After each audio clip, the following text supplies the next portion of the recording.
So for a map I'm working on, I need to be able to detect which way a player's going, and the only way I've really thought of doing this efficiently, instead of, like, teleporting a thing relative, blah, blah, blah, what I'm doing is, whenever you walk through a doorway, it detects which way you walk through that doorway.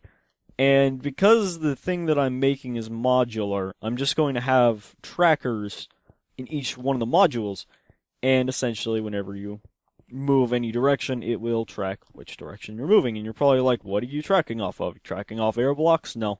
Tracking off down here. Now, essentially how this works is whenever this is second. Let's talk about this first. This, then that, then that.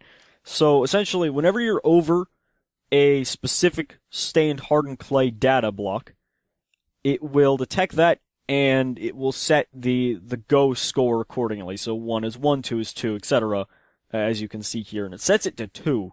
Now, you're probably like, why 2? Shut up. This isn't Dora the Explorer. And then this goes through, and if you have a score of at least 1, it'll remove 1.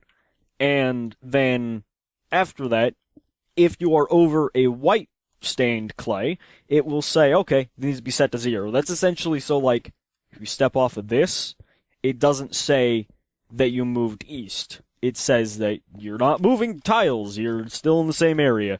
So, yeah, and, like, you're not supposed to be able to go directly from here, even though this is impossible to trigger. That I don't think the game has that programmed in anyway. But, like, whatever. And essentially what's happening is then the ghost scores are essentially looking for your score to be exactly 1. And 1 can only happen whenever you're standing on a particular block and you step onto something that isn't, or not really step, but you go into another area that isn't white stained clay. And this will trigger any speed, because 20 ticks per second, 20 ticks a second is pretty fast.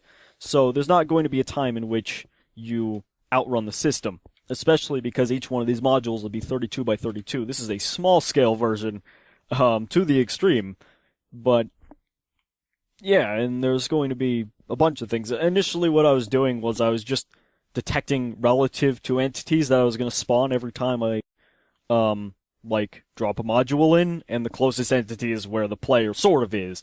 But now I have an exact area where a player is in a module instead of a iffy area. So that's how that's going to work.